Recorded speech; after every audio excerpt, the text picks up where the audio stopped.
Hey you, বোবায় ধরেছে কখনো? যদি না ধরে থাকে এই ভিডিও এক্ষণ বন্ধ। দেখেছেন তো, ধরা খেয়েছেন। বলা হয়ে থাকে যেই মাত্র আপনি বোবা সম্পর্কে জানবেন আপনাকে বোবায় ধরার সম্ভাবনা অনেক বেড়ে যাবে। তো না জানাই ভালো। জীবনানন্দের ভাষায় কি হায় হৃদয় ঘুরে বেদনা জাগাতে ভালোবাসে। আর আপনাকে যদি বোবায় ধরেই থাকে বা আপনি যদি অতি উৎসাহী হয়ে থাকেন বোবায় ধরা সম্পর্কে জানতে, তাহলে আসুন আলোচনা করি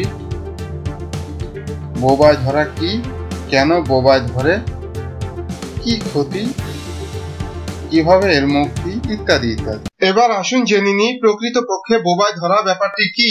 মেডিকেল সায়েন্সে একে বলে স্লিপ প্যারালাইসিস বা স্লিপিং প্যারালাইসিস। তাদের ভাষায় ঘুম ভাঙার ঠিক পরপরই কিছু সময় নড়াচড়া করতে না পারা ও কথা বলতে না পারাকে স্লিপ প্যারালাইসিস বা স্লিপিং প্যারালাইসিস বলে। আমাদের বেশিরভাগেরই ধারণা যখন আমরা চিত হয়ে ঘুমাই তখন যদি আমাদের পায়ের বুড়ো আঙুল আর আমাদের নাক একই সরলরেখা বরাবর থাকে তখনই বোবায় ধরে। কথাটি আংশিক সত্যি।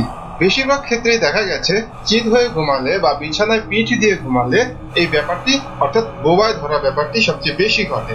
কাত হয়ে শুলে এমনটি ঘটার সম্ভাবনা অনেক কম। তবে পায়ের বুড়ো আঙুল আর নাকের সাথে বোবায় ধরার কোনো সম্পর্ক নেই। এবার আসুন জেনে নিই প্রকৃতপক্ষে বোবায় ধরা ব্যাপারটি কেন ঘটে। আমরা আমাদের ঘুমের এক পর্যায়ে স্বপ্ন দেখা শুরু করি।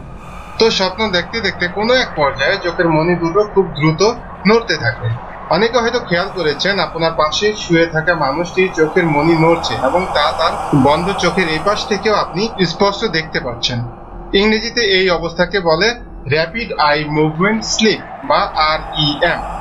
ঘুমের এই পর্যায়ে মানুষের শরীর এক অর্থে প্যারালাইজড অবস্থায় থাকে। এই প্যারালাইজড হওয়ারও কারণ আছে। আমরা যখন স্বপ্ন দেখি তখন যাতে আমাদের শরীর স্বপ্নের সাথে রিঅ্যাক্ট করতে না পারে সেজন্য আমাদের ব্রেন শরীরকে অকেজো করে রাখে। তা না হলে দেখা যেত স্বপ্নে আমি দেখছি জগিং করছি, আমার শরীরও এটাকে বাস্তব মনে করে মাঝরাতে দৌড়ানো শুরু করতো। একজন প্রাপ্তবয়স্ক মানুষ তার ঘুমের 20 থেকে 25% সময় এই REM অবস্থায় থাকে। তো স্বপ্ন দেখা যখন শেষ হয় আমাদের শরীর আবার স্বাভাবিক অবস্থা ফিরে পায়। স্লিপিং প্যারালাইসিস বা বোবায় ধরা ব্যাপারটি তখনই ঘটে যখন র্যাপিড আই মুভমেন্ট স্লিপ বা REM প্রক্রিয়া শেষ হওয়ার আগেই কারো ঘুম ভেঙে যায়। ব্যাপারটি তখন দাঁড়ায় এমন যে আপনি ঘুম ভেঙে সচেতন অবস্থায় আছেন কিন্তু শরীর নড়াচড়া করতে পারছেন না, কারণ আপনার ব্রেনে তখনও এই খবরটি পৌঁছেনি যে আপনি ঘুম থেকে জেগে উঠেছেন। ফলে ব্রেন ও শরীরকে স্বাভাবিক অবস্থায় পৌঁছাতে কমান্ড দিচ্ছে না, কারণ সে জানে আপনি এখনো REM স্টেজে আছেন। এটাকে কিছুটা তুলনা করা যায় খুব ধারালো কিছু দিয়ে। যদি হঠাৎ আপনার হাত কেটে যায়, দেখবেন কিছু সময় আপনি কোনো ব্যথা অনুভব করছেন, এরপর কিছু সময় পর ধীরে ধীরে আপনি ব্যথা পেতে শুরু করেছেন। অর্থাৎ কেটে যাওয়ার ব্যাপারটি এত দ্রুত ঘটে যে নার্ভগুলো কেটে যাওয়ার সংবাদটি আপনার ব্রেনে একই সময় পৌঁছাতে পারেনি, একটু সময় লেগেছে। আপনার ব্যথা পেতেও তাই একটু সময় লেগেছে।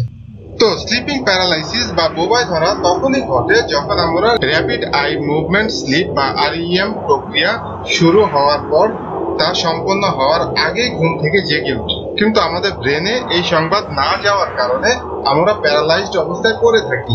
এই অবস্থা কয়েক সেকেন্ড থেকে কয়েক মিনিট স্থায়ী হতে পারে।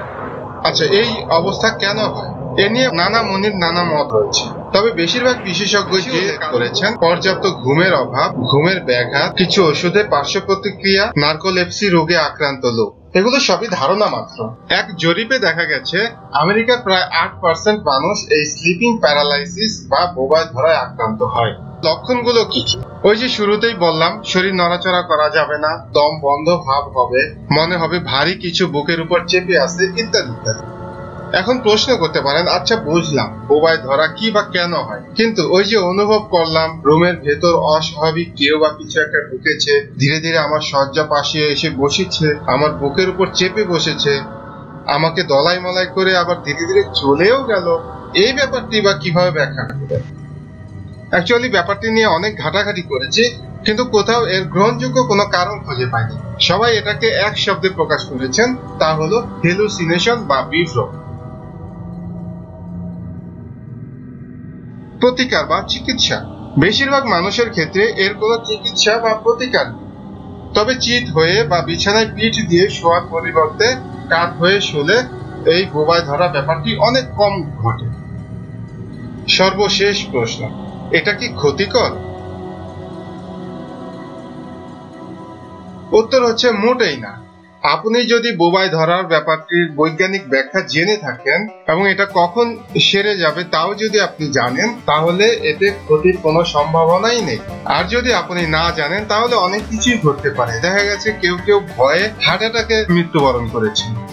বিশেষজ্ঞদের পরামর্শ হলো, যখন আপনি স্লিপিং প্যারালাইসিস বা বোবায় আক্রান্ত হবেন, ভয় না পেয়ে চুপচাপ শুয়ে থাকুন। শব্দ করতে যাওয়ার বা নড়াচড়া করতে যাওয়ার বা কাউকে ডাকতে যাওয়ার কোনো দরকার নেই।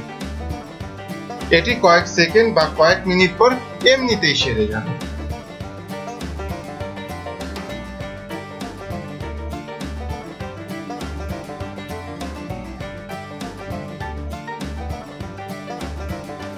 তো এখন থেকে বোবাকে ভয় না পেয়ে যখনই বোবা ভাইজান আসবে তার সাথে চুটিয়ে গল্প করুন। Sweet dreams.